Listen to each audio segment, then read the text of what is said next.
Hello, and welcome to Mental Health Matters. I'm your host, Liz Lang. Each week on this podcast, we will break down various aspects of mental health. We are so excited you're here and hope you enjoy this week's episode.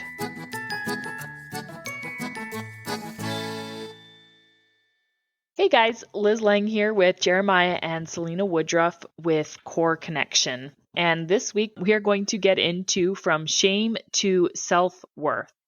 But first, this week's parenting moment, which I have. So I definitely have to ask my 12-year-old more open-ended questions. We have come to that age regarding how school went, right? So my 8-year-old and even my 5-year-old, they will tell me if something exciting or good happened at school, and they'll also tell me if something unpleasant or not so good happened at school. But my 12-year-old, all she says is school was school. And that's all I get out of her. And so I've had to start asking more open-ended questions. And it's a very developmentally normal phase. I don't know why with age comes monosyllabic talking. Like I don't understand that correlation, but it's pretty normal. And so, finding new and creative ways to ask questions, to try to get information, to try to connect with them, which can be challenging, but always worth the effort. Okay, so on to from shame to self-worth. So I always like to start by clarifying the difference between guilt and shame, because guilt is actually a helpful emotion, whereas shame is an unhelpful and a damaging emotion. So guilt is extrinsic. I made a mistake. I did something wrong. And it's your mind's way of saying you need to either do some repair here or you need to make a correction. And you can recognize that you are not the problem. Whereas shame is, I am the problem. I'm a terrible person because I did this. And so shame is very intrinsic. And that's not helpful because we all make mistakes. We all fall short sometimes. And it's just part of being a human being. So I feel like it's always important to help kids understand the difference between shame and guilt, the difference between saying, I made a mistake and I am the mistake, because kids are not a mistake ever. And I think it's important for them to understand that. Tell me your guys' thoughts. Yeah, I appreciate what you've shared there with shame and guilt, and shame, it can be a very destructive experience. A lot of the things that we do, and we're going to get into some of those things today, as parents can inadvertently put kids into this shame cycle. I call it the shame cycle. It's very reactive. Shame, maybe to add a little bit to what you've said, Liz, is that shame often conceals. So we want to hide who we are. We want to hide what we've done. Whereas guilt, the powerful thing about guilt is that it is an emotion that drives change, because it says, ooh, I made this decision, I made this choice, and it was a mistake, and I didn't like the results. That's the guilt saying, hey, we should probably do something different next time. Whereas shame is very hidden, very concealed, and it's cyclical. So once we are in that shame cycle, we inadvertently reinforce the shame that we're experiencing when we make additional poor choices and then hide it, and so on and so forth. And it just becomes this cycle that gets bigger and bigger and uglier and uglier. Mm-hmm. And it's definitely something we want to watch out for as parents. I believe that we all have an infinite worth. So our value isn't based on what we do. So choices that we make don't decrease or increase our value. We just automatically have infinite worth as a human being. Yeah, I would agree with that. And it can be really hard for teenagers to understand that component, because we live in a very decision-driven world. And we also live in a very results-driven world. And so teenagers have so much coming at them saying, you're not good enough, right? Or you are a mistake or something like that. And I'm talking about things like, maybe competitions at school, academic grades. Social media is a big one. Social media can definitely inspire this shame spiral, right? So, or where the shame spiral can really get difficult is when you have a reoccurring poor decision, right? So maybe like around an eating disorder, there's a lot of shame around eating disorders. You want to hide that you're unsatisfied with your body and that you're not taking care of your body. You want to hide that because you're ashamed. Whereas guilt could be, oh man, I didn't eat enough today and now I don't feel good. I should probably eat better tomorrow, right? Or addiction is another big one that causes a shame spiral because you're ashamed of this choice. And well, I shouldn't say choice, because oftentimes with addiction, it's not a choice, but you're ashamed of this problem that you're having. But let's talk more about how parents can inadvertently cause shame, right? Because I don't think shame is something that just happens. And I also don't think that most parents are intending to shame their child. And if you have done any of these things, don't beat yourself up and think, now I'm a horrible parent. Again, this is always, our podcast is never about perfection. It's about improvement, and it's about tools, tips, resources to do better. Yeah. As parents, we make a lot of mistakes. I know I'm guilty. I'm probably the most guilty parent for making mistakes and probably creating shame for my children. Sometimes when we use a lot of sarcasm, or if we're critical, we will certainly create shame for our children. And when we label them, I think is another important piece, right? We start to label them as, well, that's dumb. Don't do that. Like those kinds of words and phrases induce shame instead of saying something like, ooh, that was a mistake. I wonder what you could learn from that. Very different than, well, that was really stupid. That immediately translates for a child into, I'm stupid. And wasn't our intention as a parent, but it is what happens. Yeah. All right. So as we're sitting here talking about shame, maybe I do have a parenting moment, because I can think of an exact situation yesterday with one of our children and something she was dealing with. And we all kind of started making comments about it. Having older siblings were over visiting too, and they were making comments about it.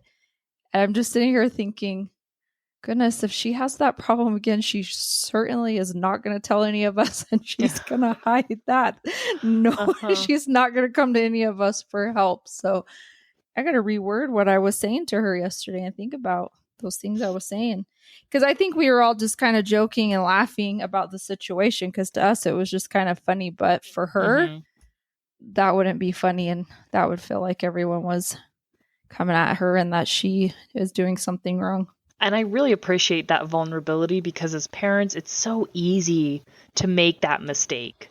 When a kid comes to you and you think, oh yeah, that sounds like a funny situation, or, oh, well, that doesn't sound like that big of a deal, but it is to your kid, right? And it's never too late to go back and say, can we revisit this? I want to know more about this and how you're feeling about this, and, trying to create that emotional safety.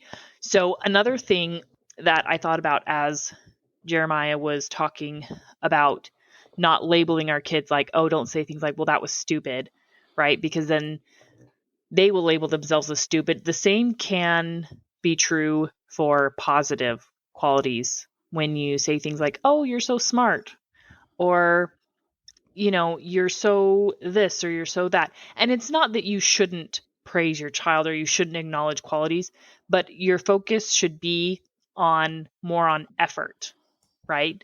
So, oh, I love how hard you work in school, and your grades reflect that. You get good grades, and that shows how hard you work. And so that's a really great way to avoid shame, because if you say, oh, you're so smart, or wow, you got it, you get such good grades, when they do fail, it's going to be hard for them, and they're going to fail at some point in their academic life. Yeah, I appreciate that you shared that, Liz. When we praise the result, like you're so smart, what does happen when maybe they don't do so well is, oh, I am no longer smart. Yeah. Again, that's a title we give to ourselves, or our child will give to themselves. And that is the very essence of shame, right? Oh, I'm no longer smart because I didn't do well, and now I'm ashamed. And my parents were once proud of me, and they no longer are, because now I'm dumb. I'm not smart. So I appreciate that you brought up this idea. that seems to be pretty popular in the world now, but making sure that we praise the effort that goes into whatever they're doing. Okay, let's take a quick break and we will be right back. What's up, guys? Steve here with the Balance of Gray podcast. Do you ever feel like sermons skip the chapters you're living in? What? Like church turned into a TED Talk after a concert? Well, at the Balance of Gray, we ask real questions, wrestle with real doubts, and yeah, we leave room for some laughs along the way. Ooh. But make no mistake, prophecies are unfolding, and this isn't dress rehearsal. It's the final act. The gospel isn't a vibe, it's a rescue plan. And lukewarm doesn't cut it. From scientific proof to spiritual warfare, this is where faith is not blind. Search The Balance of Gray wherever you get your podcasts and hit follow now. That's The Balance of Gray podcast. I'll see you soon. Phenomenon is what it is. And the same can hold true with sports or with competition. So when a few years ago, my daughter was in soccer and she had this one game where she scored like a few goals. And then the next game she was disappointed because I don't think she scored any goals. And I said, okay, well, did you have fun? Yeah. Okay. Did you work hard? Yeah. Okay. Then it was a successful game. And so again, it's praising that effort and acknowledging and helping kids understand we don't always get to win, right? Like failure, rejection, it's all a part of life. And so it can really help avoid shame if you just focus on, yeah, I mean, that game didn't go so well, but I saw how hard you tried. And then you can come back to, well, what do you think you can do different next time to maybe have a better game? But just focusing on, did you put forth the effort? We definitely have to do this with our oldest. She really struggles with math, and we've had to work with her teacher and get her some extra help because she's just struggled so much. And we've really tried to emphasize with her, I'm not concerned about your grade. I'm not concerned about your test score. I'm concerned about your effort. You're going to get through school. We're going to make sure one way or another you get through this class. What we are concerned about is, are you trying? Are you putting forth good effort? We care way more about that than the results. Yeah, we, again, focusing on that effort is so critical. And we tend to get frustrated with our children when they maybe don't meet our expectations, or maybe they're doing something we don't feel like they ought to do. And then we kind of attack that on them. And that definitely creates shame, especially when we look at the teenage years and what happens. I know, we've talked a lot on this podcast about lying, as that seems to be a pretty common problem. Our last episode, what to do when our kids lie. And, this is a great example of where we can reduce shame instead of induce shame.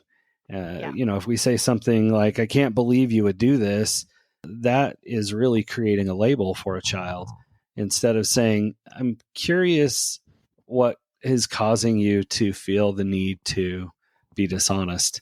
And having that conversation is very different. And so, again, just kind of focusing on, what's happening, being curious. And of course, we can always get back to our favorite saying here, I think, and that is connection before correction. And so developing that connection, and then that will present opportunities to correct that is not shame-based, that is more connective and restorative to the relationship. Right, because, correcting our children is a very key part of our job. And correcting our children, like we're doing that that's how we pass on our values. That's how we help them become more resilient. It's how we're providing boundaries for them to help them grow and develop and kind of cultivate capability, right? And so correction has to be there. But if we can focus on the connection piece first, then it can help kids avoid, kind of getting into these shame cycles. And it can just create more openness as you get through the teenage years, which for some parents can be a real struggle, right? They struggle to connect with their teen and they feel like they kind of lose their teen. And so if you can just focus on that connection, it's going to really help. I just think it's really interesting. Definition I have written down here for shame is the intensely painful feeling or experience of believing we are flawed and therefore unworthy of acceptance and belonging. I think we all have that need for acceptance and belonging. And so I find it really interesting that shame is correlated with that. That when we don't feel like we are worthy of acceptance and belonging, that's when we turn to shame and we hide and we withdraw. And so going back to the idea of connection, I think connection is going to help give you that sense of belonging and hopefully won't turn to the idea of shame, since that is fueled by feeling like you're not worthy of acceptance and belonging. So this brings me to another, I think, really great point of something that can be completely outside of our control as parents. And that is when teens or young kids experience peer rejection, and how that can definitely lead to some shame. Because Selina, as you said, shame is it's this lack of self-worth or feeling like we don't belong. And sometimes, or I think at least at some point in their lives, some kids are going to experience some sort of peer rejection. That can be really painful for a kid. And, obviously it's important to validate that, but what are your guys' thoughts on how we can help teens avoid a shame cycle in that realm when a peer rejection happens in some way or another? Well, I think that can be pretty complicated, and it really depends on the child, right? Right. Self-confidence is probably one of the most critical pieces in managing some sort of peer rejection for a child. So the greater the self-confidence, the greater capacity they have to kind of rebound from that rejection. Low self-confidence, the peer rejection will reinforce their level of self-worth if it is low. And so, building self-confidence, I think it's such a critical component. And self-confidence, self-worth, they're kind of quite similar. The greater the shame cycle, the lower the self-worth, or the lower the self-confidence. And so, we can even have conversations with our kids about things like self-talk and what are you saying to yourself? What are you making this mean? Helping them kind of see the value in promoting positive self-talk and promoting that confidence. And some of it has to do with the way we respond when they make mistakes or when they have failures. And, it's great when they can learn these lessons at a young age and experience what that's like, to have some failure and then see how to deal with that. And of course, I'm kind of jumping all over the place here, but as parents, we're modeling this. And if we get to a point where a child is struggling with self-confidence as a teenager and then have that peer rejection, it can be quite difficult.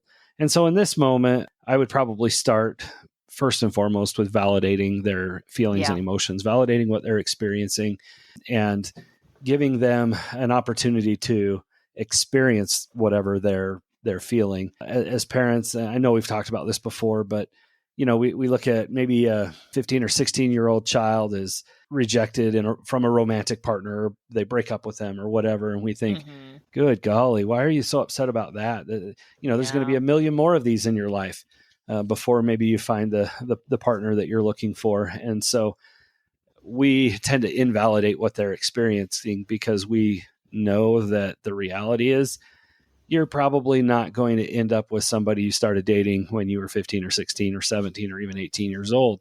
It's just not very likely, very, very uncommon. And so we are dismissive of those experiences. So validating what they're experiencing, man, that must be hard. I know you really cared about that individual, or I know that was a good friend to you. And just help them walk through that process, right? Help them express what they're feeling. Where do you feel that at? How are you feeling it? Why are you feeling it? And what's this like for you? What do you think you might do? Let's see if we can figure this out together. All kind of phrases that parents can use to kind of help move past that piece of shame that could be associated with that peer rejection. Great tips. And then I also wanted to make a plug. So with peer rejection, there could be the possibility of bullying coming on. And if there is ever instances of bullying, it's really important as parents to advocate and to try to intervene, right? To, do what you can and whatever you need to keep your child safe, because bullying can lead to a lot of issues, right? When it's unchecked. And bullying can certainly lead to shame, because this kid will just get the idea of nobody likes me or people hate me and I'm a terrible person. So if there's ever an instance of bullying, definitely step in and advocate for your child when you need to. Yeah, and when we're working with teenagers and bullying, we kind of want to be a little bit cautious to move at their pace and at their desire to. It's different when we're talking about an elementary school child versus a child in high school. Right. Certainly, we need to do our part to intervene, but working with our child and walking with them through those steps and the process of managing that. And bullying is a whole nother topic for a whole nother episode, maybe somewhere down the road, because there's just a lot to it. But yeah, certainly doing our part to help mitigate that and keep them safe could be pretty important. Yeah, absolutely. Okay, so let's switch gears and talk about this idea of using vulnerability and self-compassion. So kind of modeling. I had a great opportunity to do this with my kids when I decided to try my hand at competitive cycling, which feels like a crazy thing to do in your 30s, but it was really fun and I really loved doing it. And so I started racing. I started competing, and I'm competing with these like 18 and 20-year-old girls who have like all this fancy coaching and all these great resources. And I had a fantastic coach, and I had a really great time with it. And I was terrible at it. I really did not do well at all. And I was open with my kids about that. And, I had this great opportunity to say I would go out and I would race and I would get my butt kicked by like a 13-year-old girl. I'm not even kidding. This actually happened. She beat me. Okay. And telling my kids that I still had fun. I worked hard. And what I'm getting from it, the biggest benefit is how healthy I am. Right. So modeling can become really important. And there's lots of areas that you can do this, right? So you might even, I think a really great example is when you don't handle a parenting situation really well, you can come back and say, I didn't handle that well. And, I need to apologize to you for the way that I do it and do some repair here, right? So there's lots of ways that we can emphasize or we can help them avoid shame spirals by modeling. Well, I appreciate you sharing that, Liz, and definitely modeling for children is one of the most powerful things, and modeling kind of the way we treat ourselves. Often we're kind of hard on ourselves, and we do that in front of our children. And when we beat up ourselves, we're kind of damaging our own self-worth and our own self-confidence. Yeah. And so as we model that and we're open with them and we use kind language towards ourselves, they're watching that. Even our teenagers, yes, they're watching us, they're listening. Whether we think they're paying attention or not, they are. And that just helps them see kind of the path for it and what mom and dad or whatever, what they do and choose makes a difference in their lives. I really appreciate, Jeremiah, you sharing that we can create or we can damage our own self-worth, because I think sometimes parents maybe miss that component of if you lack self-confidence, your kids are going to pick up on that, right? And not that we're always going to be 100% confident in everything. And not that you can't have a confident kid if you're shy, right? Or if you're just maybe kind of a quieter person. And I think that's another mistake too, is that people sometimes equate extroversion or someone who's just really outgoing and maybe kind of loud as confident. And that's really not the case at all. Is you can be just a quieter, more observant person and still have really good self-confidence. But I think self-confidence in our kids often starts with us, right? And our ability to say to our kids, I accomplished this task and it felt really good to do this, or I didn't do so well here and this is what I learned. And it doesn't mean I'm a bad person. It just means I'm a learning person, because we are all learning.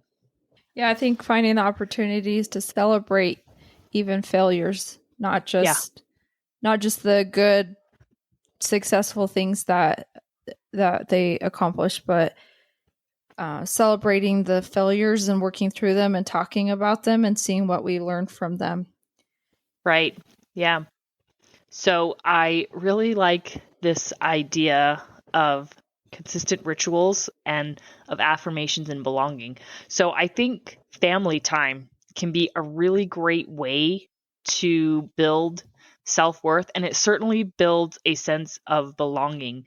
So because a kid who feels belonging in the home is going to have better success in the world, because when they do face that inevitable peer rejection or failure, if they know that they can come back to a place of safety and acceptance and love, it's going to help build their confidence.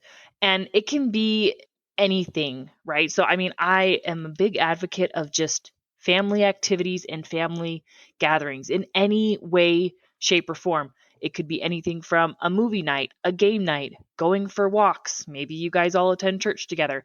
Whatever it is, it's just this ritual of belonging and saying to your kids, you are safe here and you are wanted here, regardless of what happens anywhere else in the world. And even regardless of what happens within this home, if you make a mistake, you are still wanted and you still belong here. Yeah, you're going to have a little bit more difficulty in teenage years. Yes. Keeping that going. But you're absolutely right, Liz, and having those opportunities to build family relationships and bonds and a belonging is such a critical part of childhood, and finding that success out there. And there's so much we're learning. We're modeling relationships. We're modeling appropriate behaviors in social settings. We're modeling all kinds of great things for our children when we get together as families. And so there's a ton of value in that. Yeah. Even when they act like they don't want to be there. Yes. Yes. Or they would rather be doing something with their friends. Again, totally normal and totally okay, but don't give it up, right? Because it's still important. Yep. Put in the effort. Make it happen. Mm-hmm. Yeah. It helps give them a sense of acceptance and belonging. Yeah, absolutely. Okay. Final thoughts. One of the things that's kind of been running through my mind as we've prepared for this podcast and been talking today is the need for us as parents to validate emotions. We get really, really good at telling them not to feel something.